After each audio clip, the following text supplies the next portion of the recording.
Les gardes firent irruption dans le chœur par la porte latérale. Le caporal royal marchait en tête, son bouclier serré contre sa poitrine, son épée à la main.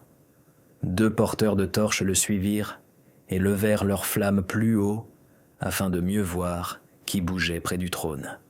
Ils virent 2 personnes, un jeune homme vêtu d'une tunique de lin fine, pieds nus, les cheveux détachés, debout dos au mur de pierre. En face de lui, un moine en habit noir, la tête découverte, le visage pâle, les mains levées. Le caporal cria « Éloignez-vous du trône !» et s'avança bruyamment. Le jeune homme sursauta et se couvrit les yeux de ses mains. Le moine fit un demi-pas vers lui, comme s'il voulait le protéger. Le porte-flambeau approcha encore plus la flamme. « Le prince !» s'exclama l'un des gardes, stupéfait. Le jeune homme serra les dents et acquiesça sans détourner les yeux. Le moine dit « Je suis responsable de tout. » Le caporal fit signe. 2 gardes repoussèrent le moine vers la colonne et lui tordirent les bras. Ils ne touchèrent pas au prince, mais l'encerclèrent de tous côtés pour l'empêcher de s'enfuir. « Chez l'abbé, immédiatement, » dit le caporal, et des pas lourds résonnèrent dans la chapelle vide. Les portes se refermèrent, et l'air nocturne fit place au couloir étroit du monastère. 6 mois auparavant, le roi avait décidé que son fils avait besoin d'une éducation stricte. Le prince avait 17 ans. Il s'appelait Ludwig. Les aînés l'appelaient Ludwig le Jeune, car son défunt grand-père s'appelait également Ludwig.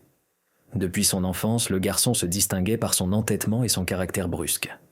Il se disputait avec ses professeurs, s'enfuyait de la cour sans permission, se rendait en ville pour observer le travail des tisserands et des armuriers. Le roi n'appréciait pas cela. Il disait « L'héritier ne doit pas traîner parmi les apprentis, l'héritier doit apprendre à se contrôler. » L'évêque approuvait. La grâce de Dieu se renforce par la discipline. L'abbé du monastère Saint-Rufin envoya une lettre dans laquelle il promettait de s'occuper de l'âme du jeune prince. Humilité, latin, histoire et loi de Dieu. Sans sévérité excessive, mais sans indulgence. Nous éduquons par l'action. Le roi signa un décret et, à la fin du mois d'août, Ludwig fut envoyé au monastère. Le premier jour, le prince resta silencieux et tendu. À la porte, il fut accueilli par l'abbé, un homme austère et attentif. « Chez nous, tout est simple, dit-il.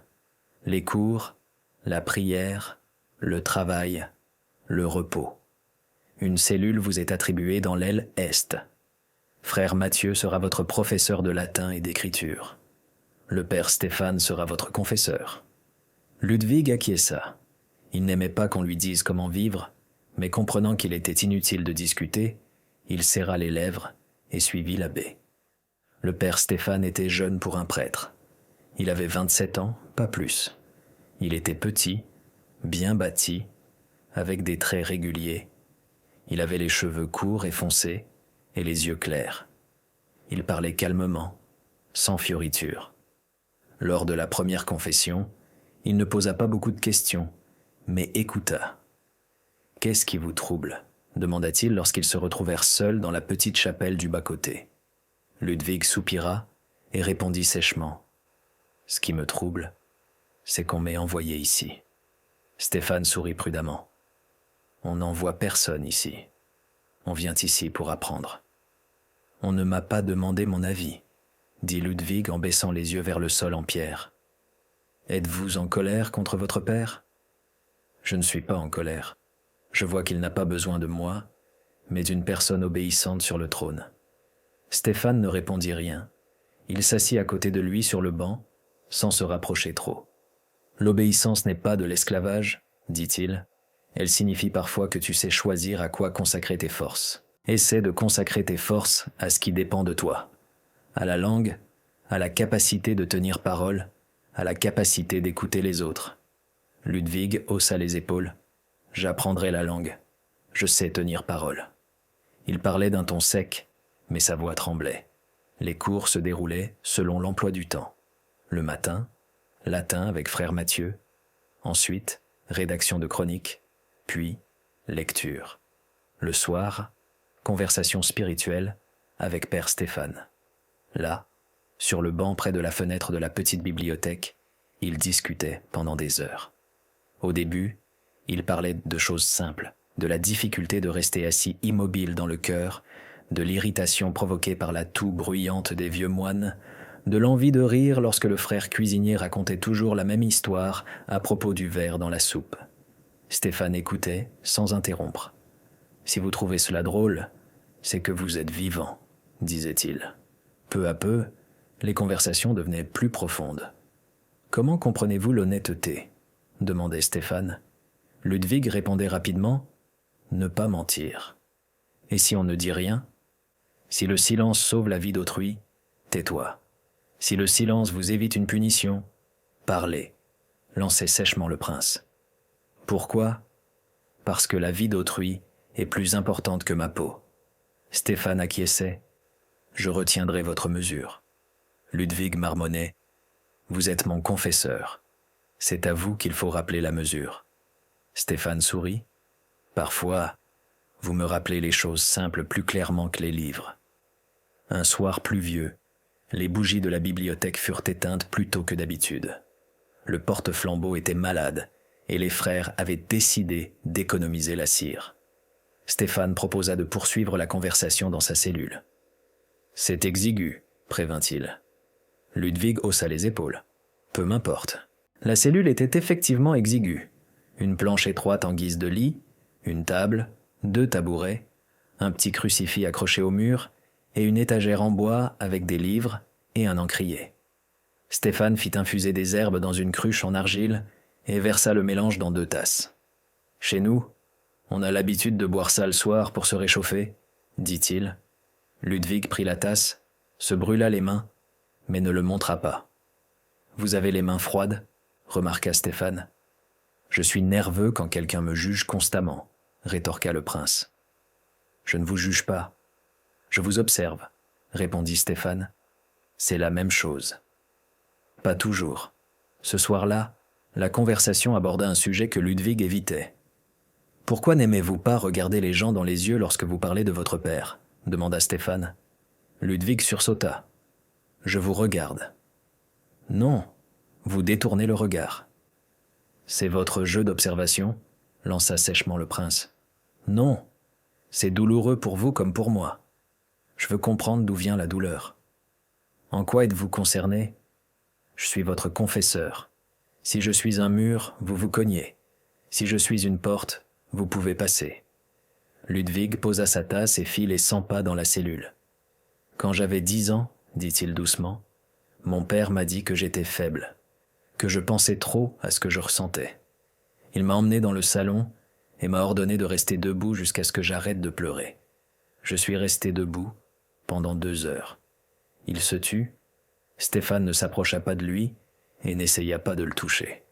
Il dit « Vous êtes resté debout parce qu'on vous l'avait demandé ? Ou parce que vous aviez décidé que vous tiendriez le coup ? Je suis resté debout parce que sinon, il aurait encore dit que j'étais faible. Vous pensez que votre père ne vous aime pas ? Il aime le trône, et tout ce qui est utile au trône. Vous voulez son amour ?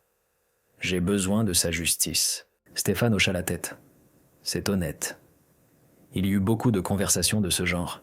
Ludwig commença à venir non seulement le soir, pendant la journée, il venait parfois voir Stéphane pour lui dire « J'ai lu un chapitre de Sénèque, je ne comprends pas ce que signifie « vivre selon la raison » si le cœur dit autre chose. » Stéphane répondait « C'est cela, le combat. La raison n'étouffe pas le cœur. Elle choisit ce pourquoi le cœur est prêt à payer. » Ludwig écoutait et son visage s'adoucissait. Il devint plus réservé dans ses disputes avec Mathieu. Les frères virent le changement. Quelqu'un disait « Stéphane sait guider le jeune homme ». D'autres murmuraient « Ils passent trop de temps ensemble ». Au monastère, il y avait toujours des yeux qui observaient avec trop d'attention. Frère Hugo, le doyen de la table, n'aimait pas Stéphane. Ils avaient étudié ensemble, et un jour, l'abbé avait choisi le jeune Stéphane comme confesseur, et non Hugo, bien que celui-ci fût plus âgé. Cela lui restait en travers de la gorge. Il commença à remarquer que le prince s'attardait devant la porte de la cellule de Stéphane, qu'il en sortait tard, qu'il cherchait son regard pendant les offices. Hugo murmura à l'oreille du frère de l'aile « Garde les yeux ouverts ». Celui-ci acquiesça. Les rumeurs circulaient lentement mais sûrement dans le monastère. Dans la cuisine, on disait « Ils sont trop proches ». Dans le jardin, on murmurait « Le prince n'écoute que Stéphane ». L'abbé écoutait sans tirer de conclusion. Il appela Stéphane et lui dit « Garde la mesure. Tu es responsable de l'âme du garçon, pas de son cœur. » Stéphane ne contesta pas. « Je comprends. » L'abbé lui demanda « Es-tu sûr de comprendre les limites ?» « Oui, » répondit Stéphane, mais une lueur d'incertitude passa dans ses yeux pendant une fraction de seconde. L'abbé le remarqua, mais n'ajouta rien. En janvier, Ludwig tomba malade. Il eut de la fièvre et une toux qui l'empêchait de dormir. Il faisait froid dans la cellule et le frère médecin ordonna de ne pas faire traîner le jeune homme dans les couloirs. Stéphane vint le voir pendant la nuit avec de l'eau chaude et une serviette. Il s'assit à côté de lui, changea la compresse et lui donna à boire. Ludwig, dans son délire, disait « Ne pars pas ». Stéphane répondait « Je suis là ». Le matin, le jeune homme se sentit mieux. Il saisit la main de Stéphane. « Merci. »« C'est mon devoir », répondit celui-ci. « Non, c'est plus que ça », dit Ludwig, et il ne lâcha pas sa main tout de suite. Stéphane retira doucement sa main et dit « Repose-toi ». Ludwig ferma les yeux, mais écouta les pas de Stéphane dans le couloir jusqu'à ce qu'il s'éloigne. Au printemps, Ludwig reprit des forces. Il recommença à courir pour s'entraîner avec son frère armurier, recommença à discuter en classe, mais d'une autre manière, sans méchanceté. Stéphane s'en réjouissait sincèrement. Il riait du fait que frère Mathieu éternuait toujours lorsqu'il voyait un livre poussiéreux. Ils échangèrent de courtes phrases que seuls eux comprenaient, selon la raison, selon la conscience. Mais à côté de cette innocence, il y avait aussi une autre ligne. Parfois, le soir, lorsque la conversation s'éternisait, il y avait une pause. Dans cette pause, les deux ressentaient ce que le règlement du monastère ne disait pas. Stéphane levait les yeux et les baissait aussitôt. Ludwig fixait ses mains. « Il faut y aller », disait Stéphane, la voix légèrement enrouée. « Reste encore 1 minute », demandait Ludwig. Stéphane secouait la tête. Les minutes sont souvent plus longues qu'1 heure. Après ces mots, tous deux se taisaient.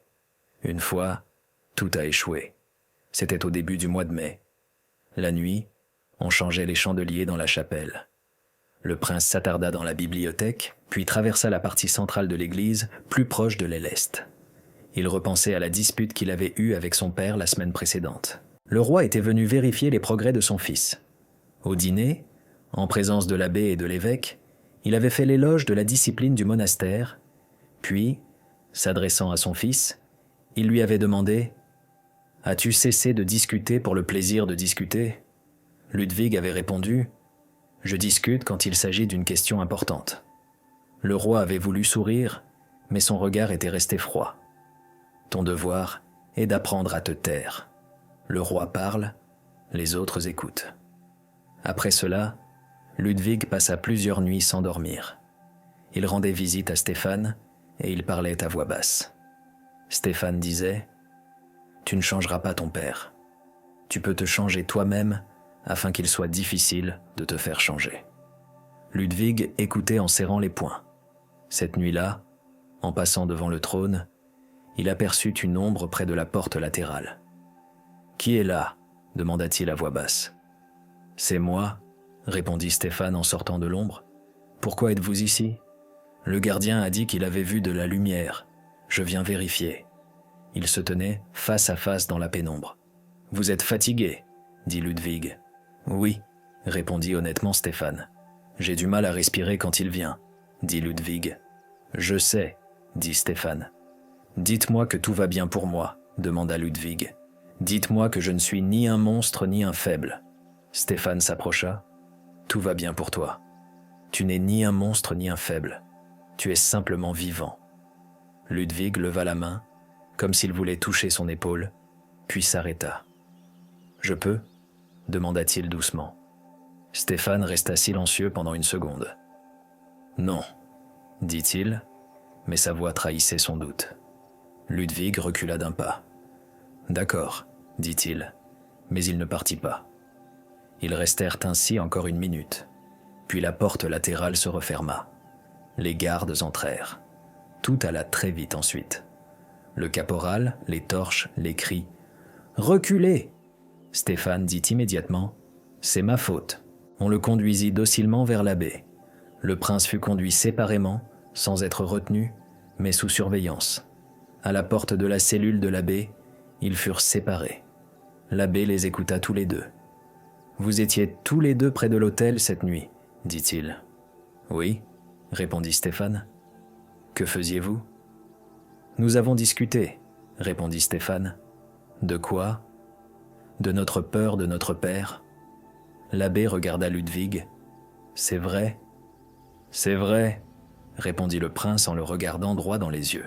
« Pourquoi la nuit ?»« Nous étions tous les deux inquiets après notre rencontre avec le roi, » répondit Stéphane. « Pourquoi près du trône ?»« C'est l'endroit le plus calme, et je pensais que le gardien avait déjà fait le tour du monastère, » répondit Stéphane. « Vous êtes-vous touché ?» demanda l'abbé. Il y eut un silence. Stéphane répondit « Non ». L'abbé prit une inspiration. « Je crois que vous souhaitez sincèrement respecter les limites, dit-il. Mais depuis cette nuit, vous avez franchi ces limites, même si vous ne vous êtes pas touché. Le monastère a ses règles et il y a des soupçons. Le soupçon, c'est la pénombre. Même les innocents y périssent. » Il marqua une pause. « Que proposez-vous » demanda Stéphane. « Je vais proposer à l'évêque de vous transférer dans un autre monastère, » dit l'abbé, « un monastère éloigné, sans direction spirituelle, pour 1 an. Et demain, nous enverrons le prince en ville chez l'évêque. Il y aura un conseil. » Ludwig regarda Stéphane, celui-ci baissa les yeux. Le lendemain matin, le roi revint au monastère avec l'évêque et le chancelier. Le conseil se réunit dans la grande salle. Stéphane se tenait devant eux, les mains jointes. Ludwig était légèrement à l'écart. Le roi parlait peu. « Je vous ai confié mon fils, » dit-il à l'abbé, « et vous avez laissé planer le doute. » L'abbé répondit « Nous nous soumettrons au tribunal ecclésiastique comme il se doit. » L'évêque expliqua la procédure. Un comité composé de 3 prêtres serait constitué, des témoins seraient interrogés, une décision serait prise. Stéphane reconnut que la rencontre était interdite, mais nia tout péché charnel. Le comité écouta, le visage impassible. Frère Hugo était témoin. « J'ai vu le prince entrer chez le père Stéphane pendant la nuit. » « Combien de fois ? » « 3 fois au cours du dernier mois. » « La porte était-elle fermée ? » ?»« Oui. » « Avez-vous entendu la conversation ? » ?»« Non. » « Avez-vous regardé à l'intérieur ? » ?»« Non. » « Pourquoi les avez-vous surveillés ? » ?»« Je suis le doyen du réfectoire et je suis tenu de remarquer ces choses-là. » Hugo parlait d'une voix calme, mais ses lèvres tremblaient d'une satisfaction malveillante. On posa une question directe à Stéphane. Y avait-il entre vous une affection qui ne correspondait pas à la relation entre un confesseur et son pénitent ? Stéphane leva les yeux. Il y avait de l'affection. J'essayais de la contenir. Je ne parvenais pas toujours à surmonter ma peur. Quelle peur ? La peur de le blesser par mon refus et la peur de le détruire en dépassant les limites. J'ai choisi le refus. Ludwig s'avança. Ce n'est pas lui qui m'a attiré. C'est moi qui suis allé vers lui. Je cherchais auprès de lui une protection contre mon propre père. Si quelqu'un est coupable, c'est moi. L'évêque leva la main. Tais-toi, mon fils. L'Église ne juge pas le roi. L'Église juge l'ordre. Le roi ne dit rien, mais son regard était plus lourd que les mots. La décision fut la suivante. Le moine Stéphane devait faire pénitence publique sur les marches de la cathédrale de la capitale et passer 1 an en isolement au monastère Saint-Joachim, derrière les montagnes, sans droit de confesse, sans correspondance. Le prince reçut une instruction spirituelle auprès du chapitre cathédral, l'interdiction de visiter des monastères sans être accompagné et l'obligation de signer un serment écrit dans lequel il s'engageait à respecter les règles. L'abbé prit sa décision en silence. Ludwig sentit sa mâchoire se crisper. Il eut envie de crier que c'était cruel. Il se retint. Le voyage vers la capitale dura 2 jours. Ludwig voyageait avec son père et l'évêque dans le même traîneau. Ils ne parlaient mais presque pas. La nuit, à l'auberge, Ludwig s'approcha du roi. « Père, je dois vous dire quelque chose. » Le roi se retourna. « Parle. » « Il ne m'a pas fait de mal. Il m'a empêché de faire un mauvais choix. Il m'a interdit ce qui aurait pu me détruire. Si on le force à se repentir devant la foule, ce sera un mensonge. » Le roi se frotta les tempes avec lassitude. « Tu ne comprends pas ce qu'est le pouvoir. »« Expliquez-moi, » dit Ludwig. « Le pouvoir n'est pas seulement une question de force, c'est aussi une question d'apparence d'ordre. Les gens doivent voir que les règles sont les mêmes pour tous, même pour un moine, et pour toi. Si les règles sont enfreintes, elles doivent être rétablies, publiquement. Même s'il n'a rien fait, » le roi serra les lèvres, « il a fait quelque chose. Il a laissé naître le soupçon. Il aurait dû t'écarter plus tôt. Il n'aurait pas dû se rendre à l'hôtel pendant la nuit. Son devoir passe avant ta douleur. » Ludwig détourna le regard. « Vous parlez toujours de devoir, jamais de miséricorde. » Le roi se retint. « La miséricorde est un luxe quand il s'agit du trône. » Il se leva et partit. La repentance publique fut fixée au dimanche. Le peuple fut rassemblé sur la place principale de la capitale. Une table fut dressée sur les marches de la cathédrale, sur laquelle fut posé l'évangile. À côté, des bougies et un fouet à lanières étroites. Même si personne n'avait l'intention de frapper jusqu'au sang, l'Église préférait la modération. Stéphane sortit de la cathédrale vêtu d'une simple aube, sans ceinture, la tête nue. Son visage était pâle, mais calme. L'évêque a lu la décision du chapitre. Pour avoir enfreint les statuts, pour avoir séduit, pour avoir eu une relation inappropriée, il est condamné à une repentance publique et à 1 an d'isolement pénitentiel. Étienne s'agenouilla et déclara à haute voix « Je suis coupable d'avoir cédé à la tentation. Je demande pardon à Dieu. Je vous demande de prier pour moi. » La foule était en effervescence. Certains criaient « Honte !» D'autres murmuraient « C'est dommage !» Ludwig se tenait dans la foule, sous sa capuche, pour ne pas être reconnu. Il vit Stéphane embrasser l'Évangile, puis le diacre lui donna 3 coups de lanière sur les épaules. Stéphane tressaillit, mais ne cria pas. L'évêque leva la main. Ça suffit. Tout s'était déroulé dans les règles. Après la cérémonie, Stéphane fut conduit à une calèche. Il devait se rendre au monastère Saint-Joachim.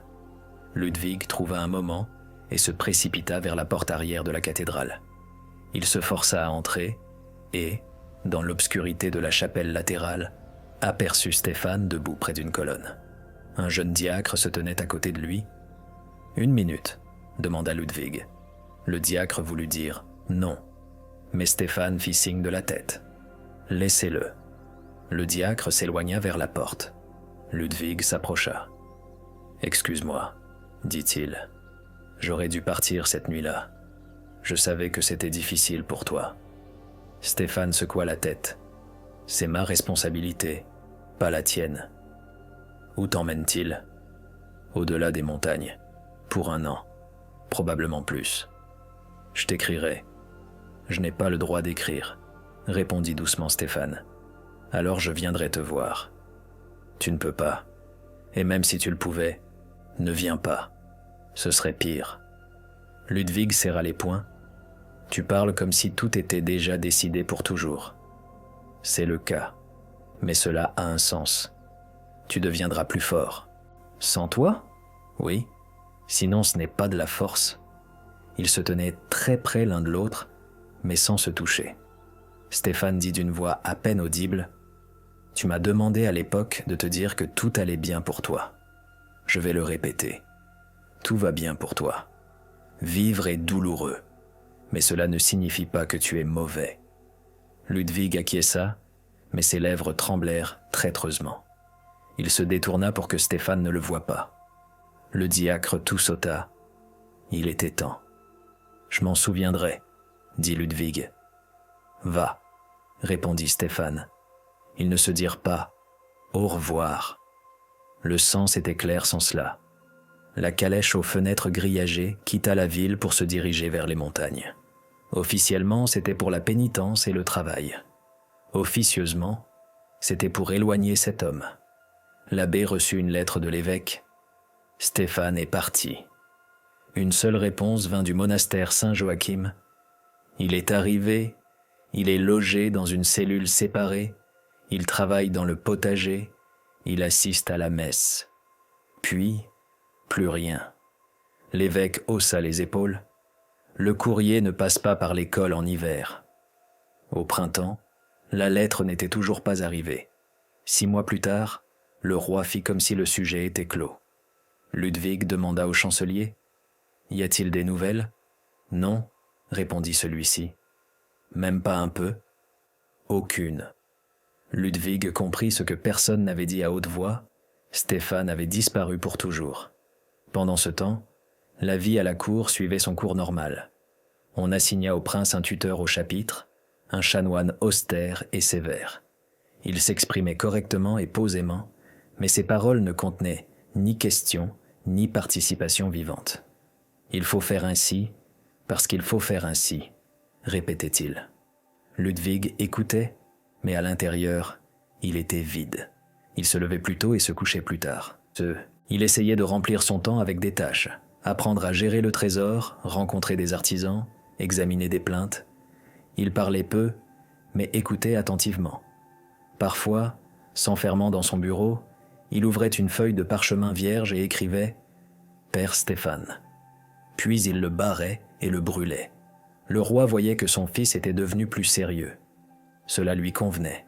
« Il est devenu comme il faut », dit-il à l'évêque. L'évêque resta silencieux. Il comprenait le prix du changement. Lors de la messe de Noël dans la cathédrale, Ludwig se tenait près d'une colonne, écoutant attentivement la lecture, mais à un moment donné, son regard se détourna vers l'endroit où se tenait autrefois Stéphane, la main sur la tempe, lorsqu'il réfléchissait. Ludwig détourna les yeux et se força à continuer d'écouter. Au printemps, le prince eut 18 ans. Des ambassadeurs du duché voisin furent invités à la cour. Il était question de mariage. Le duc proposait sa nièce, une jeune fille modeste et instruite, élevée par des religieuses. Le roi jugea cette union avantageuse. « Le mariage renforce les frontières, » dit-il. Ludwig acquiesça. « Comme vous voudrez. » On lui montra le portrait de la mariée. Un visage rond, des traits doux, un regard bienveillant. Il regardait le portrait et pensait « Elle n'y est pour rien ». Lors de la cérémonie de mariage, il se tenait droit et prononçait les mots d'usage. La mariée, qui s'appelait Adélaïde, le regardait attentivement et silencieusement, comme quelqu'un qui a l'habitude de remarquer la douleur des autres. Dès la première nuit, elle lui dit « Si vous ne voulez pas parler, ne parlez pas. Je vais simplement m'asseoir à côté de vous. » Ludwig la regarda et répondit honnêtement « Je ne peux pas parler de ce qui est important. » Elle acquiesça « D'accord. » Elle ne posait pas de questions inutiles. Elle s'occupait de la maison, des affaires de la cour, recevait les plaintes des domestiques. Ludwig la respectait pour sa capacité à ne pas s'immiscer dans ce qui ne la concernait pas et à être présente. Parfois, il croisait son regard, ni condescendant, ni curieux, mais serein. Il pensait « Tu es une personne bien, tu mérites un mari qui te regarde avec chaleur. » Et il ne pouvait pas effacer cette chaleur de lui-même par la force. 1 an plus tard, Adélaïde donna naissance à une fille. Le roi était mécontent. « Il nous faut un fils. » Pour la première fois, Ludwig ne se retint pas. La naissance d'enfants n'est pas un marché. Le roi se mordit la langue. « Ne sois pas insolent. » Adélaïde serrait silencieusement son enfant contre sa poitrine et réfléchissait à ses propres pensées. Elle ne se mêla pas à la dispute. Puis, lorsqu'ils se retrouvèrent seuls, elle dit à Ludwig « Je n'ai pas besoin de ces louanges. J'ai besoin que ma fille grandisse dans un foyer paisible. »« Je ferai tout ce que je peux, » répondit-il. Il fit vraiment de son mieux. Il passait ses soirées avec sa fille, lui chantait des chansons stupides dont il se souvenait depuis son enfance, lui apprenait à tenir une cuillère. Il se surprenait parfois à vouloir en parler à Stéphane. Elle a souri quand je lui ai lavé les coudes à l'eau chaude. Et au même moment, il comprenait qu'il n'avait personne à qui le dire. Il n'avait toujours pas reçu de nouvelles de Stéphane. Parfois, des rumeurs circulaient. Un glissement de terrain s'est produit en hiver dans le monastère derrière les montagnes. Plusieurs cellules ont été détruites. On dit qu'un convoi postal a été détruit sur la route. Quelqu'un a vu un voyageur en habit monastique mourir de froid au col. Impossible de vérifier quoi que ce soit. Le chancelier disait « Les rumeurs vivent de leur propre vie ». Ludwig répondait « J'ai besoin de faits ». Il n'y avait pas de faits. À un moment donné, il comprit que « disparu » n'était pas un mot de fonctionnaire. C'était un vide. On ne pouvait rien faire pour le combler. Le deuxième enfant naquit 2 ans plus tard. Un fils. Le roi poussa un soupir de soulagement. Les célébrations furent modestes, la guerre à la frontière coûtait cher. Ludwig siégeait de plus en plus souvent au conseil. Il comprenait comment répartir le grain en cas de sécheresse, comment recruter des soldats en cas d'invasion, comment négocier avec les villes lorsqu'elles résistaient. Il était devenu plus patient. Il écoutait plus longtemps qu'auparavant. Ceux qui se souvenaient de lui lorsqu'il était enfant s'étonnaient. C'est un autre homme. Lui-même sentait qu'il avait changé. Mais parfois, lorsqu'il se rendait à la chapelle la nuit, oui, il recommençait à se rendre à la chapelle la nuit, mais cette fois-ci, il s'agissait de la chapelle du palais. Il s'asseyait sur un banc et regardait le sol en pierre. Il ne priait pas avec des mots. Il se disait « Je me souviens », et cela lui suffisait pour survivre au lendemain. Un jour, à la fin de l'été, un frère errant venu de loin arriva dans la capitale. Il apportait une lettre de l'abbé d'un monastère de montagne. Elle contenait quelques lignes laconiques. « Le moine envoyé sous le nom de Stéphane a quitté notre monastère il y a 3 ans, avec l'autorisation du supérieur pour se rendre dans un refuge voisin où se trouvaient des malades. Il y est resté 1 mois, puis il est parti avec un convoi de marchands vers la mer. On ignore ce qu'il est advenu de lui depuis. » Signature, cachet. Ludwig tenait le papier entre ses mains. Ses doigts tremblaient. Il demanda au chancelier « Est-ce vrai ?»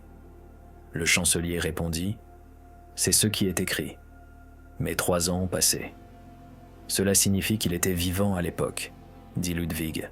« À l'époque, oui, » répondit le chancelier. « Aujourd'hui, on ne sait pas. » Ludwig ferma les yeux un instant. Il sortit dans la cour et s'assit sur une marche en pierre. Sa tête était vide. À l'intérieur, ni joie, ni désespoir. Juste la certitude. Il savait partir sans se retourner. Ludwig leva les yeux vers la cour en soirée. Il ne cherchait pas de signe. Il se leva et alla voir sa fille. Elle avait perdu une dent de lait et voulait la lui montrer. Les années passèrent. Le roi vieillissait. Il tombait malade de plus en plus souvent et un jour, il ne se leva pas. Ludwig prit officiellement le pouvoir. Ce jour-là, il n'organisa pas de festivités somptueuses. Il ordonna d'ouvrir les boutiques de la ville afin que le peuple ne perde pas d'argent. Dans la cathédrale, il se tint droit et déclara brièvement « Je tiendrai parole ». Le peuple écoutait et acquiesçait. L'évêque célébra la messe. Adélaïde se tenait à côté, calme, concentrée. Après le couronnement, Ludwig entra dans la petite chapelle latérale, celle-là même où il avait autrefois demandé à Stéphane de dire que tout allait bien. Il resta debout quelques minutes, puis appela l'architecte.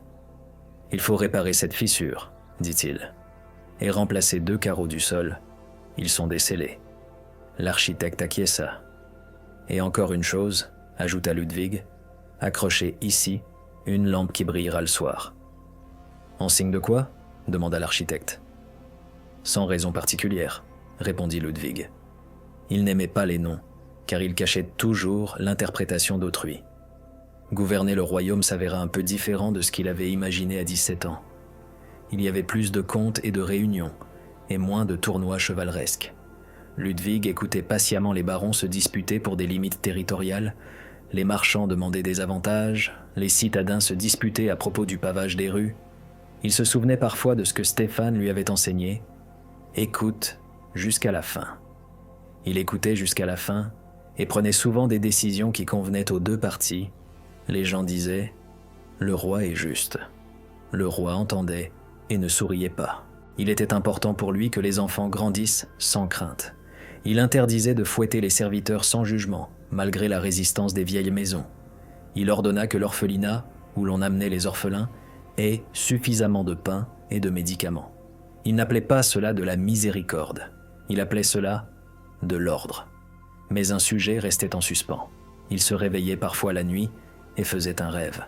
Un couloir étroit d'un monastère, un mur de pierre, une main chaude qu'il n'avait pas pu retenir. Il se réveillait, s'asseyait sur son lit, écoutait la respiration régulière d'Adélaïde et les légers reniflements de son fils dans la chambre voisine. Il se levait, allait dans son bureau, s'asseyait et écrivait sur un bout de papier « Je n'ai pas oublié ». Puis il le brûlait. 12 ans après cette nuit à l'hôtel, un homme arriva dans la capitale et raconta qu'il était dans un port du sud et qu'il avait entendu parler d'un moine des terres du nord qui soignait les marins avec des herbes et prêchait avec des mots simples et courts. Il s'appelait soit Stéphane, soit Stévan. Il partit sur un navire de haute mer et ne revint pas. Ce n'était qu'une rumeur. Le chancelier, dans l'exercice de ses fonctions, en informa le roi. Le roi acquiesça. Merci. Il n'envoya personne vérifier. Il comprit que courir après une ombre revenait à dévaloriser ce qui avait été. Il resta sur place. À la fin de sa vie, lorsque sa fille eut 15 ans et son fils 12, la famine s'abattit sur le royaume à cause d'une mauvaise récolte. Ludwig ordonna de vendre 3 fois moins de céréales à l'étranger, ouvrit les greniers et interdit aux usuriers de recouvrer leurs dettes en céréales. Les riches le maudissaient, les pauvres le soutenaient. Au marché, une vieille femme lui dit « Roi, tu es devenu plus doux que ton père. » Il répondit « Je compte simplement les gens. » C'était vrai. Il comptait les gens, et pas seulement l'argent et les terres. Il se souvenait qu'un homme avait autrefois retenu sa main pour ne pas franchir la frontière. Il essayait de faire de même avec son pouvoir. Ce printemps-là, en fin d'après-midi, il se rendit à la cathédrale. Il marchait sans garde. C'était sa règle, même si cela agaçait le capitaine de la garde. La cathédrale était vide. Ludwig entra dans la chapelle latérale, s'assit sur un banc et resta longtemps silencieux.